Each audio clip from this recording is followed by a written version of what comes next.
Bueno amigos, acaba de pasar justo hace poco. El presidente de Estados Unidos, Donald Trump, acaba de pararse enfrente a una sala llena de generales y almirantes, todos los chicos grandes de la militar, para verlos a todos, cada uno en los ojos y decirles, sin rodeos y sin filtros, que su próxima misión será invadir ciudades como San Francisco, Chicago, Nueva York y Los Ángeles. Literalmente.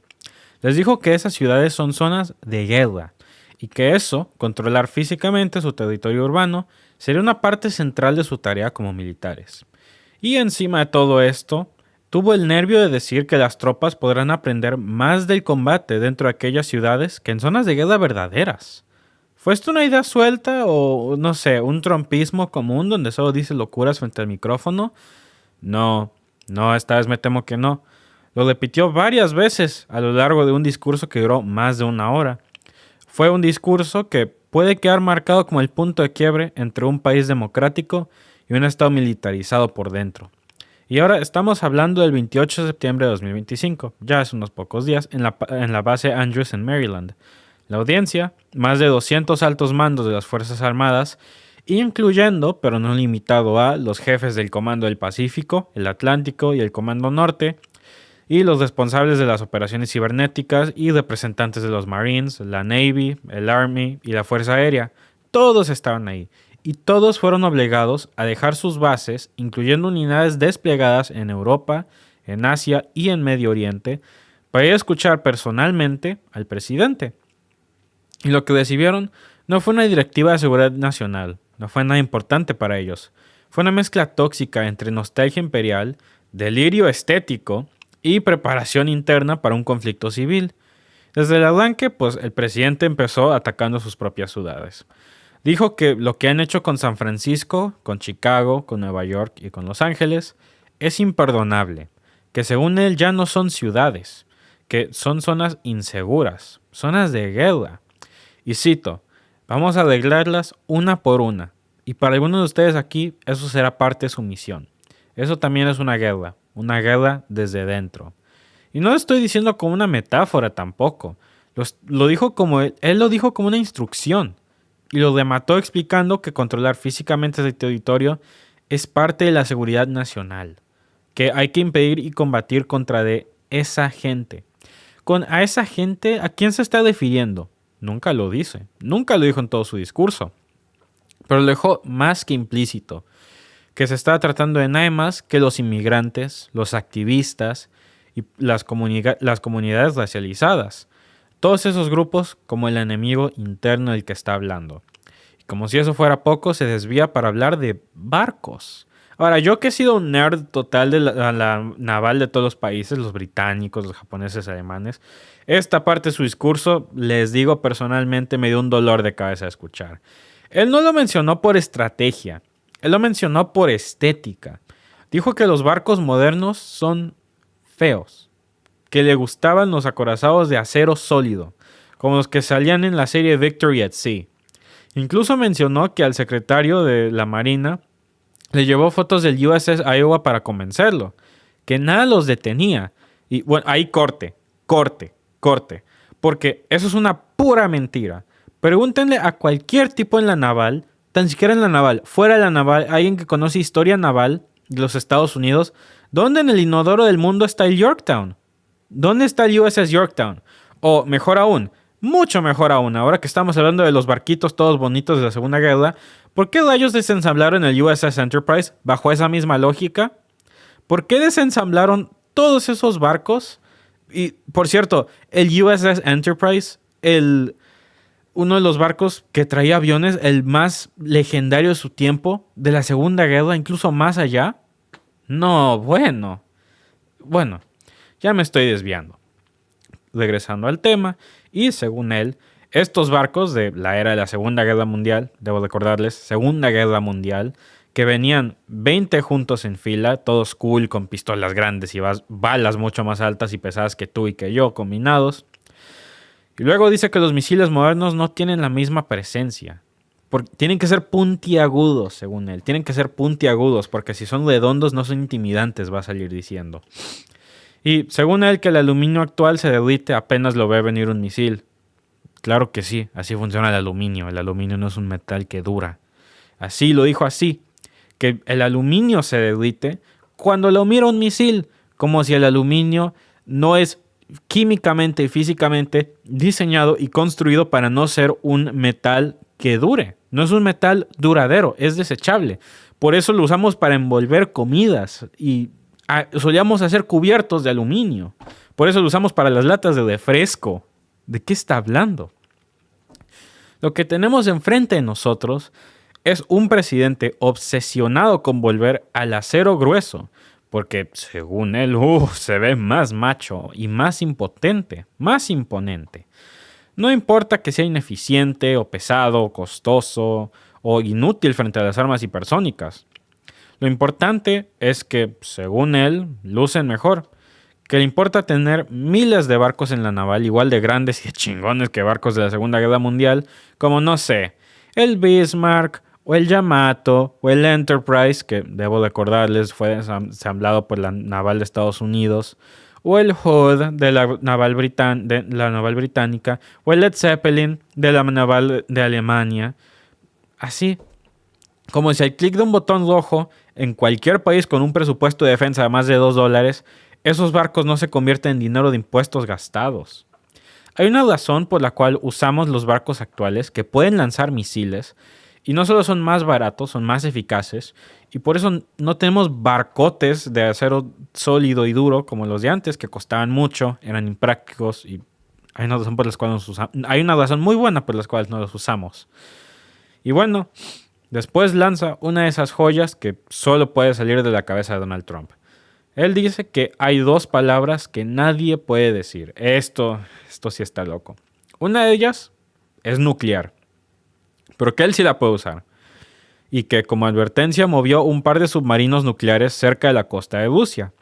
Dice que eso ocurrió hace poco sin dar fechas, pero lo lanza como si fuera parte de un secreto que él controla. Y lo llama la N-word. Así como lo dicen. Dice, yo la llamo la N-word. Hay dos N-words que no se pueden usar, o sea, palabras de N. Ninguna de las dos. Y lo dejó ahí. En medio de esa sala con almirantes procesando si acaban de escuchar al presidente comparar una palabra y un término ofensivo con una historia muy prolongada de opresión y racismo con un término nuclear. Pero su punto era otro. Era demostrar que él tiene poder sobre el botón rojo, el cual no tiene punto, amigos, porque Rusia también tiene uno y sabemos muy, muy, muy bien que tienen mucha más capacidad nuclear que Estados Unidos, submarinos o no.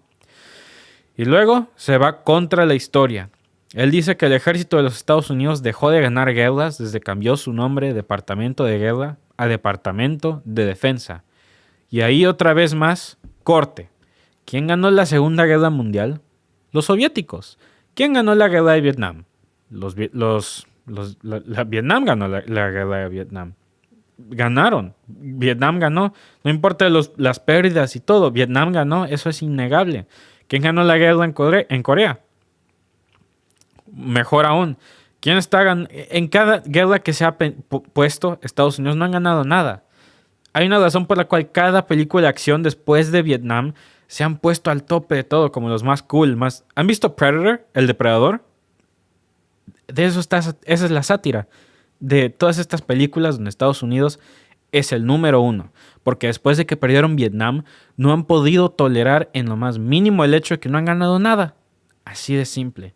Pero no, amigos. Es porque cambiaron el departamento de guerra al departamento de defensa.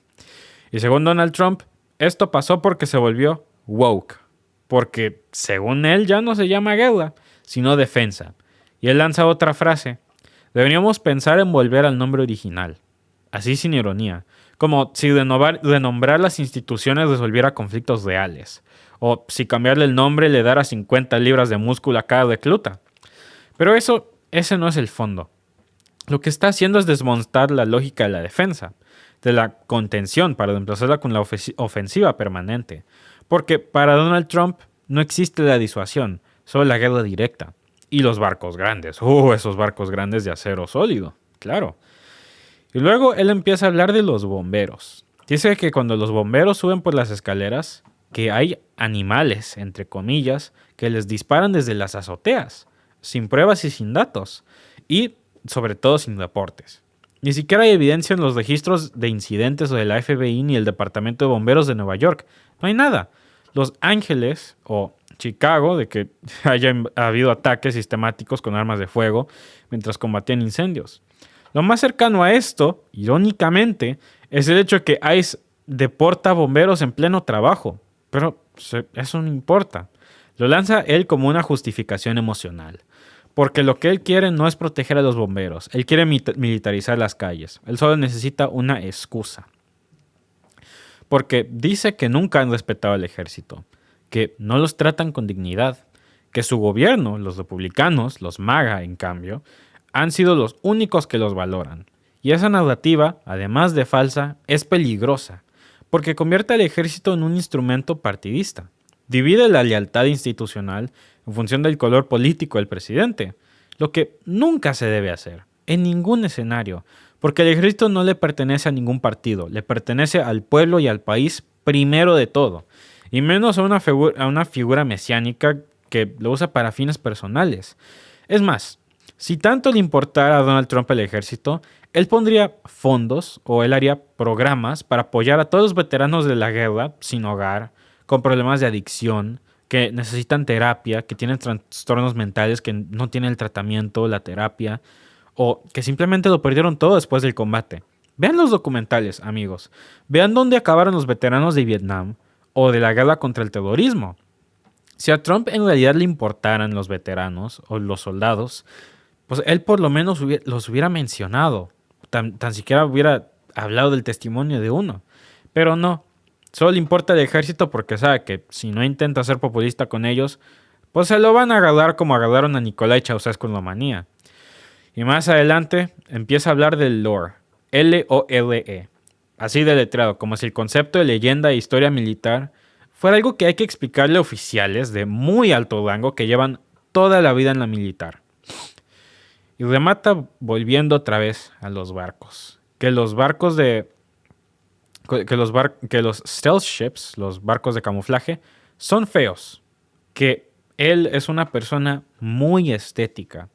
Y que los barcos modernos solo no le gustan. Prefiere los de antes. Otra vez más, como si él fuera el diseño naval fuera un tema de gusto personal y no de eficiencia táctica. Como si la forma importara mucho más que el radar. Pero no importa, digo, grande o chico, un misil revienta ambos barcos. ¿Se acuerdan cómo hundieron el Yamato, según el barco más grande, más poderoso de la Segunda Guerra Mundial?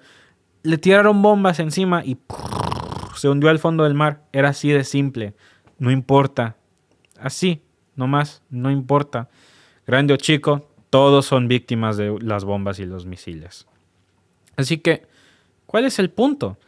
Lo más delirante llega cuando dice que uno de los grandes pleitos que ha tenido como presidente fue cambiarle el nombre al Golfo de México.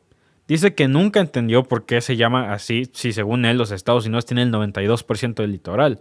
Que miró un mapa, decidió que debería llamarse el Golfo de América, que los medios no lo aceptaron, que la agencia AP se resistió, pero que ganaron el juicio según él. Todo eso, palabra por palabra, es una mentira. No existe tal juicio. No hay registros en cortes federales de ese litigio. Ni Google Maps ha cambiado el nombre, ni la AP fue obligada por un juez. Nada de eso importa. Eso no pasó. Lo lanza como una victoria simbólica, un rescate de soberanía frente a un nombre histórico. Y así distorsiona la realidad. Y ahí no acaba, amigos. La verdad que ahí no acaba, porque aquí viene lo peor. Él dice, según él, que cuando se reunió con Vladimir Putin en Alaska, otra reunión que no está registrada oficialmente, que Putin le dijo que Estados Unidos era el país más hot del mundo. Así en inglés, hot, como caliente. Y después de eso, Putin atacó Kiev. Pero igual la reunión fue buena. Literalmente dice, palabra por palabra, nos dijo que éramos hot. Y luego bombardeó Kiev. Pero bueno, esas cosas pasan. Palabra por palabra. Lo minimizó, lo trivializó, así como es. Como si un halago fuera más importante el hecho que Rusia está en una guerra, ahora mismo en lo que nosotros estamos hablando. O sea, sí, Putin dijo que mis zapatos vinieron muy bien pulidos. De todos modos, otra ciudad en Ucrania tuvo todos sus puestos militares reducidos a cenizas. Muy hot, los misiles muy hot, lo incineraron todo. ¿Qué? ¿De qué está hablando? Y encima de todo eso, él después afirma que las únicas personas que critican la presencia militar en las ciudades son radicales, pagados por George Soros o por la izquierda, que todos los demás aman al ejército, que la gente en las calles, según él, suplica por más soldados, que nunca ha visto a nadie que se oponga a eso. Otra mentira. En encuestas del Pew Research de 2023 y 2024, más del 60% de los estadounidenses rechazan la presencia de fuerzas militares en tareas civiles. Pero eso no entra en su mundo. Todo es amor al uniforme, salvo que seas un infiltrado. Y entonces empeora. La verdad, yo no sé cómo lo hizo, pero empeora. Porque ahí le pasa el micrófono a Pete Hegseth, un presentador de televisión de segunda mano que ahora se está presentando como el secretario de la guerra, entre comillas, grandes y negras. Empieza su parte diciendo que van a eliminar las barbas, el pelo largo y cualquier expresión personal. Que el ejército no es lugar para paganos nórdicos. ¿Qué quiso decir con eso? ¿A quién se refiere? Nadie lo sabe. Pero lo lanza con tono doctrinario. Dice que si quieres tener barba, que te vayas a las fuerzas especiales, pero en fa. Que el nuevo ejército será homogéneo, disciplinado, recortado y moldeado bajo un solo modelo. Y entonces lanza la bomba, que va a ser obligatorio hacer ejercicio físico todos los días. Ok, qué bien, cool. Que todos, desde soldados hasta generales, van a tener que pasar pruebas físicas 2 veces al año. Y que si ve a alguien con sobrepeso en una formación, va a ser demovido. Así, en fa. Punto. Todo esto sin presentar un solo estudio médico, sin tomar en cuenta lesiones o tratamientos o condiciones individuales. Oigan, hay generales, hay almirantes, hay coroneles, hay mucha gente en el ejército que no podría pasar esas pruebas. Hay gente que, no sé, Dios no lo quiera, lástima por ellos, perdieron una pierna en el combate. O tuvieron una lesión y ahora ya no pueden caminar. Pero siguen en el ejército, siguen mandando órdenes, ayudando al entrenamiento. Oigan, ¿cómo van a darles un test físico a esos? Qué poca madre. ¿Qué van a hacer? ¿Qué van a hacer?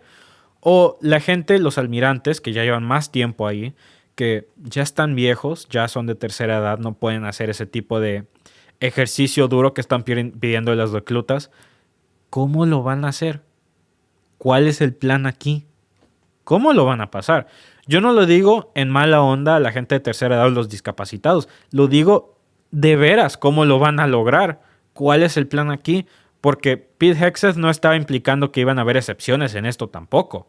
En ningún punto. Y bueno, regresando a lo que él decía que los sargentos pueden volver a gritar, empujar, a tirar camas y generar el miedo. Que eso forma carácter. Que si alguien se queja, pues es porque no es suficientemente fuerte. Entonces define la palabra toxicidad. Dice que lo tóxico, pues ahora es permitir estándares bajos. Que ser estricto es ser bueno. Y que si lo quieren llamar tóxico, que él lo aceptará con orgullo. Y bueno, él cita a Thomas Jefferson para justificar el abuso, porque según él eso es liderazgo, ¿no? El resultado, claro, se va a normalizar la violencia institucional. Se promueve el miedo como herramienta de control. Y se entrena a toda una nueva generación de soldados completa para atacar al enemigo interno. Se nota que en toda su vida, la verdad, él jamás ha visto Full Metal Jacket. Por cierto, véanla, por cierto, excelente película. Y una muy buena nota, súper realista, de qué pasará con muchos soldados bajo este ejército ideal de Trump y Hegseth. Esta película, la verdad, la estoy citando porque es una historia que pasa mucho dentro del ejército. Como el abuso, como golpear, empujar, implantar el miedo, el abuso, la toxicidad dentro del ejército, otras instituciones, resulta en violencia. Y no violencia que favorecen ellos, violencia que cuesta vidas dentro de sus rangos, violencia que cuesta cientos de vidas a lo peor. Y bueno, últimamente, pues esto no fue solo un discurso más, esto fue una hoja de ruta, militarizar lo doméstico, remodelar el ejército con estética fascista, volver a la brutalidad como virtud y usar la maquinaria del Estado para aplastar a quienes no encajan. Y bueno, si este video te abrió los ojos, pues no lo dejes pasar. compártelo, suscríbete, porque si no lo frenamos con conciencia, lo van a convertir en costumbre. Y ya sabemos a dónde llevan estas costumbres. Gracias por vernos. Si te ha gustado este clip, síguenos en vivo para ver nuestro programa completo de lunes a viernes en nuestros canales de YouTube y Facebook. Suscríbete, comparte con tus amigos y déjanos tus comentarios. Te esperamos en vivo.